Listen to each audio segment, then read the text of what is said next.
Halo teman-teman santuy, akhirnya kita sampai juga ke rekap bagian terakhir Pendekar Pedang Ular Emas. Terima kasih ya untuk teman-teman santuy sekalian yang selalu setia mengikuti dari bagian pertama sampai bagian terakhirnya ini. Setelah Chongzhen dan Kasim Setianya tewas gantung diri, Chengje menemukan sebuah gulungan yang ditulis dengan darah bahwa Chongzhen telah naik tata selama 17 tahun. Pada akhirnya kebesaran dinasti Ming yang dibangun oleh nenek moyangnya harus berakhir di tangannya. Sementara itu di istana kota terlarang, Li Zhesheng telah menduduki singgasana kaisar. Dia memberikan hadiah bagi mereka yang berjasa dan mengeksekusi mereka yang pantas mati.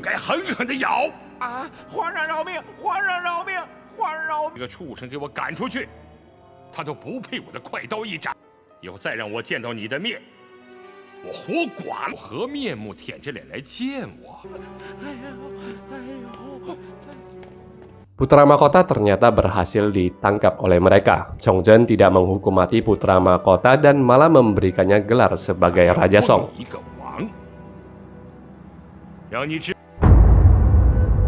Aciu pada akhirnya juga tersadar dari pingsannya dan menanyakan keberadaan ayahnya. Gurunya menanyakan kenapa Aciu masih begitu perhatian kepada sang ayah yang begitu kejam karena telah memenggal lengannya. Aciu menjelaskan ayahnya adalah seorang kaisar yang sangat rajin. Chongzhen hanyalah bernasib buruk karena telah mewarisi tata sebuah kerajaan yang tengah dilanda oleh masalah besar. Ya boleh dibilang semua kekacauan dan kehancuran ini dipupuk dari kaisar terdahulu yang bermalas-malasan bekerja sehingga Chongzhenlah yang harus menerima akibat dan konsekuensi dari tindakan kaisar terdahulu. Aciu sangat sedih dan terpukul sekali ketika mendengarkan ayahnya telah tewas gantung diri. Dia bahkan ingin melakukan bunuh diri setelahnya. Beruntungnya Chengje berhasil mencegah aksinya itu, meyakinkan Aciu masih memiliki dirinya. Ketika Li Zhesheng mencari keberadaan putri Chongzhen, Chengje memberitahukan Aciu yang lengannya sisa satu ini tengah dia rawat di kediamannya. Li Zhesheng memberikan tuan putri kepadanya, kemudian ingin mengangkatnya menjadi salah satu jenderal, tetapi tawaran itu ditolak sehingga membuat Jenderal Chen yang merupakan salah seorang tangan kanan Li Zhesheng murka.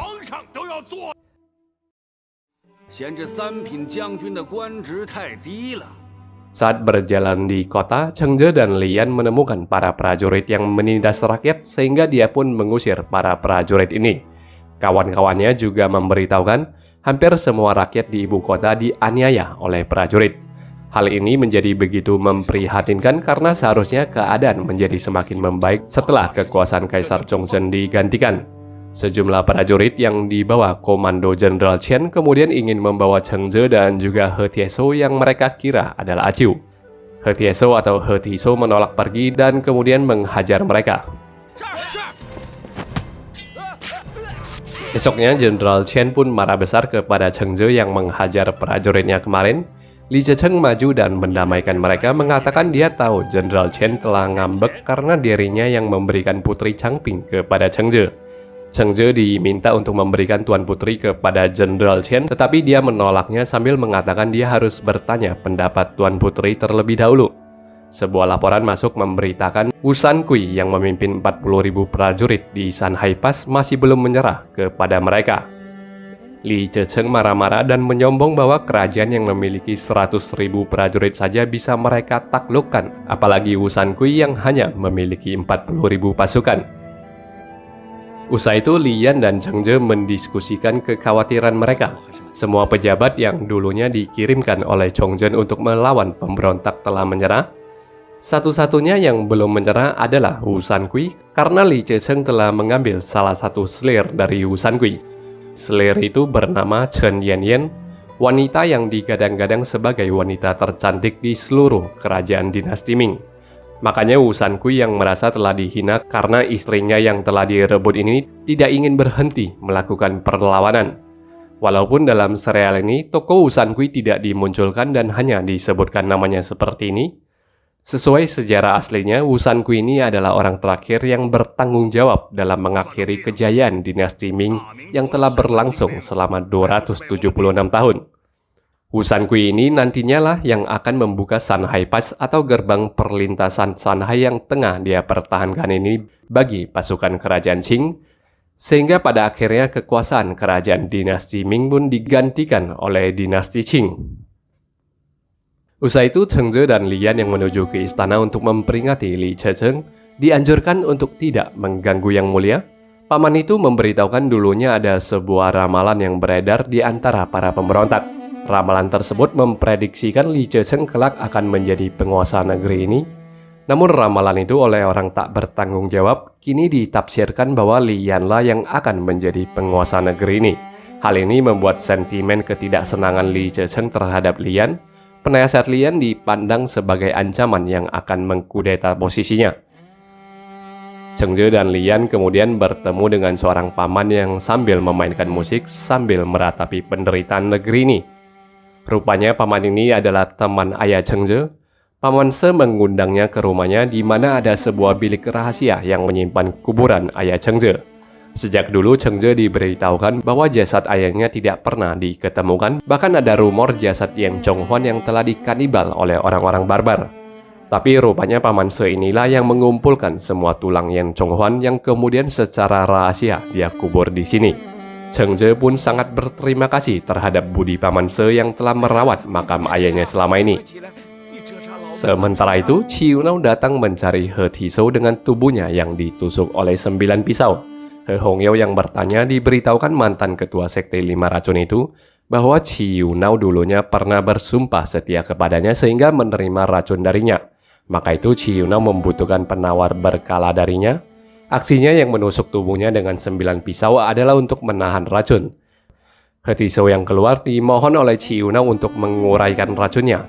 Dia menyatakan dirinya yang akan setia kepada ketua karena kekalahannya dalam perebutan posisi dengan He Hongyao. He Hongyao tiba-tiba muncul seketika itu juga, membunuh Qi Yunao dan kabur dari sana.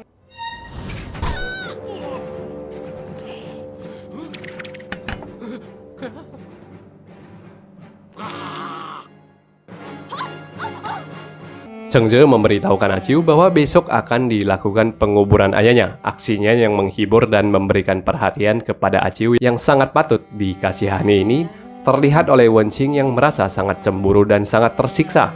Keesokannya Wen Qing yang tak tahan lagi pun bertengkar dengan Cheng Ze yang terus menyangkal bahwa dia tidak mencintai Aciu. Namun Cheng Ze tidak berani menjawab saat ditantang untuk menatap ke matanya dan menyatakan ucapannya itu dengan tegas. Aciu yang tiba di sana melihat pertengkaran itu dan ia pun pergi sendirian. Demi Aciu, Cheng Ze meninggalkan Wen Qing yang hanya bisa menangis. Cheng Ze lalu menghibur Aciu yang juga tak berdaya dengan perasaannya sendiri. Lalu mereka secara diam-diam menyaksikan upacara pemakaman Kaisar Chongzhen. Di sana Aciu melihat adiknya yang meratapi kematian ayah mereka. Li Zhecheng juga tiba di sana untuk memberikan penghormatan terakhirnya. Dia menginstruksikan agar pemakaman seorang Kaisar Chongzhen tidak boleh sesederhana ini dan harus sesuai dengan adat keluarga kerajaan.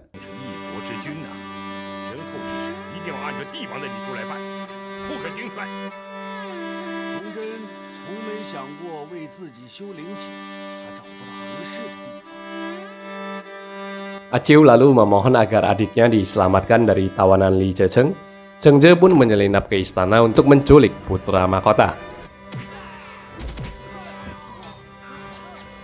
Pada akhirnya keinginan Aciu dipenuhi dan dia bertemu lagi dengan saudara laki-lakinya. Sebelum berpisah dengan adiknya yang mau dilarikan keluar kota, Aciu berpesan agar adiknya ini tidak membalaskan dendam orang tua mereka dan menjaga diri baik-baik. Wen Qing sementara itu memilih untuk meninggalkan Yan Cheng Ze. Dia pergi dari sana setelah menuliskan sebuah surat. Dalam perjalanannya yang tak menentu arah, Qing Qing bertemu dengan para penduduk yang diperas dan dianiaya oleh para prajurit.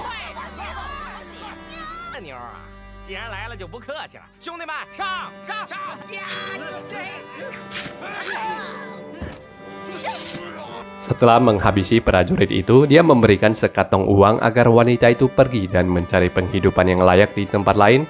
Namun wanita penduduk itu memilih untuk melakukan bunuh diri. Kawanan Cheng Ze mulai tak tahan lagi melihat semua aksi para prajurit yang semena-mena.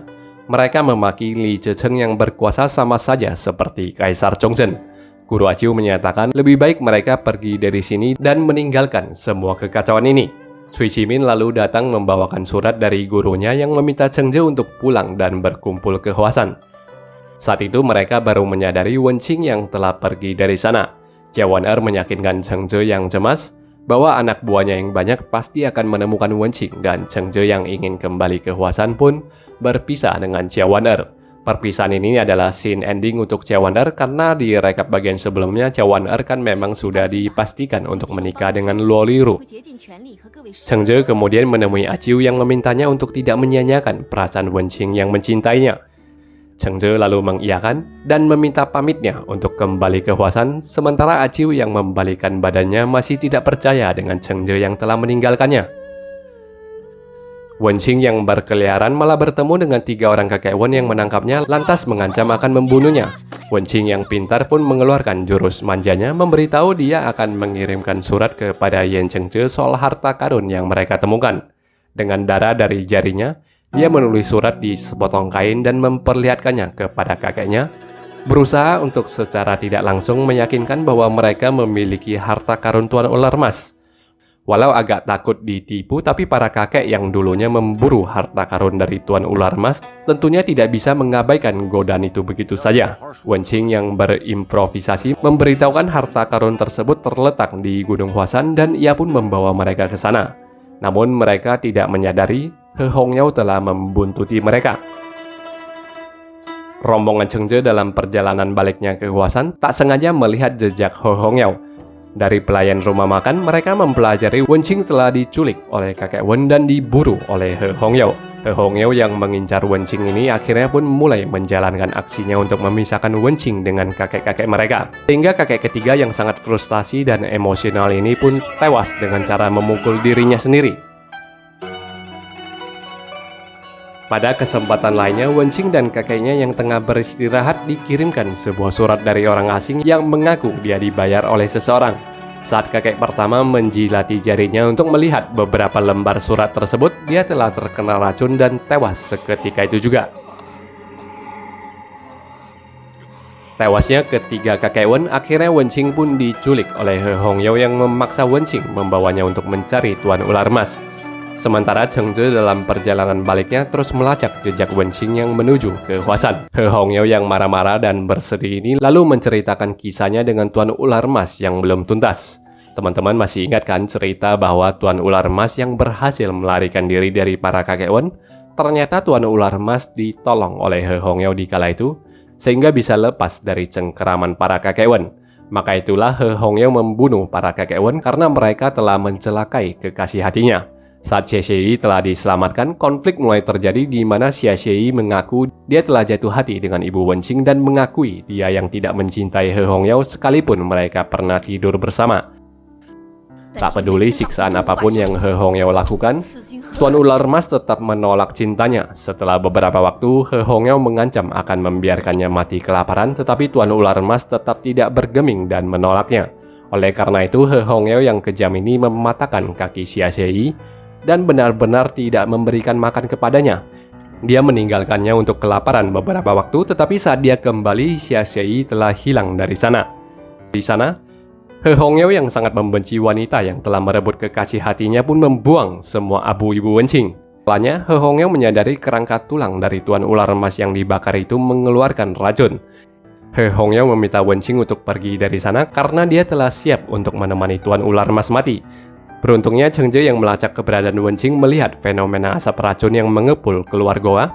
Saat tiba di dalam, asap dalam goa itu telah keluar semua, namun He Hongyao telah tidak bernyawa, sementara Wenqing yang diketemukan tak sadarkan diri dibawa menuju Huashan. Di sana Cui Shimin memuji kehebatan Tuan Ular Emas yang bisa mengantisipasi perbuatan orang-orang yang tidak senang dengannya sampai-sampai bisa meracuni tulangnya sendiri. Melihat kondisi Wenqing yang begitu gawat dan terus mengigau, Cheng Zhe mengirimkan He Hongyao untuk membawa He Tishou datang kemari. Di hadapan Wenqing yang tak sadarkan diri, Cheng Zhe berjanji dia akan mencintainya dengan sepenuh hati dan tidak akan pernah mencintai wanita lain lagi. Gui Xinsu dan istrinya yang mempelajari keadaan Wenqing memberitahukan Cheng Zhe dia masih memiliki beberapa pil penyembuh ajaib untuk membantu menahan racun yang diderita oleh Wenqing. Istri dari penasihat Lian berlari ke arah mereka sambil dikejar oleh para prajurit-prajurit Li Zhecheng. He Tishou membunuh salah satu dari mereka dan membuat yang lainnya mundur.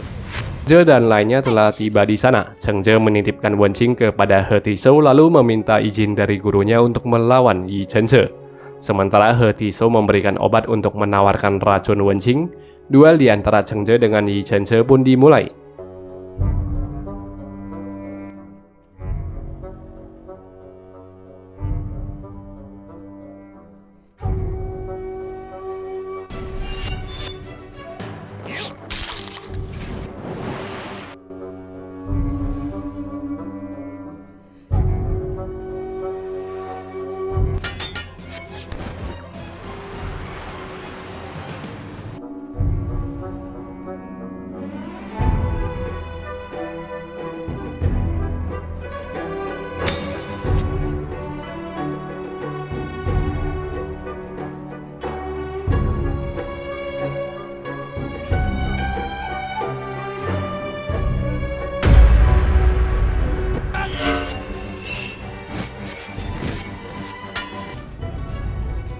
Wenqing pun menghibur sahabatnya bahwa Yi Chen-che yang telah berbuat kejahatan dan mengkhianati negara telah mendapatkan karmanya.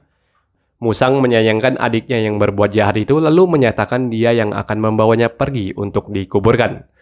Setelah memeluk dan mensyukuri nyawa Wenqing yang terselamatkan, Cheng Je menyapa pendeta Musang yang memberitahukan mereka masih memiliki janji untuk main catur di kemudian harinya.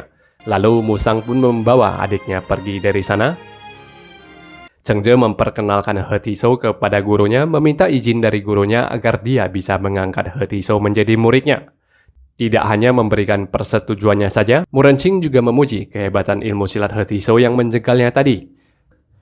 Hong Niangce yang tersadar kemudian memberitahukan Wu Sankui telah membelot dengan membuka San Hai Pass yang dia jaga untuk kerajaan Qing. Dia juga memberitahukan suaminya Lian kini mau dibunuh oleh Li Zecheng.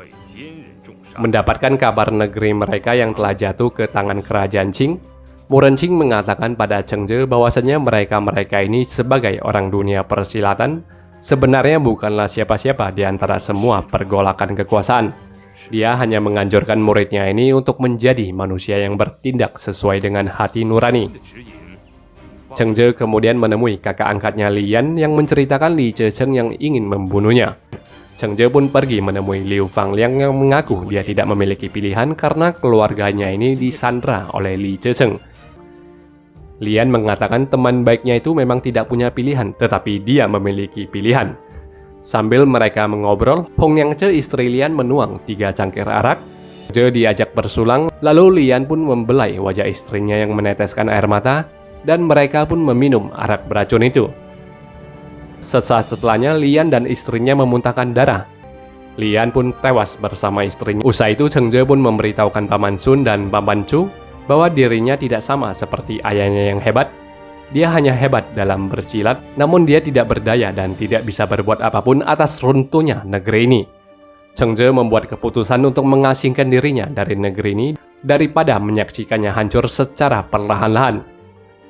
Semua tentara ular emas yang dulunya dia bentuk, dia titipkan kepada kedua pamannya dengan pesan bahwa tentara ular emas tidak diperkenankan untuk menyerah kepada kerajaan Qing, tidak diperkenankan untuk mendukung Li Zecheng lagi, dan hanya dikerahkan demi kepentingan rakyat.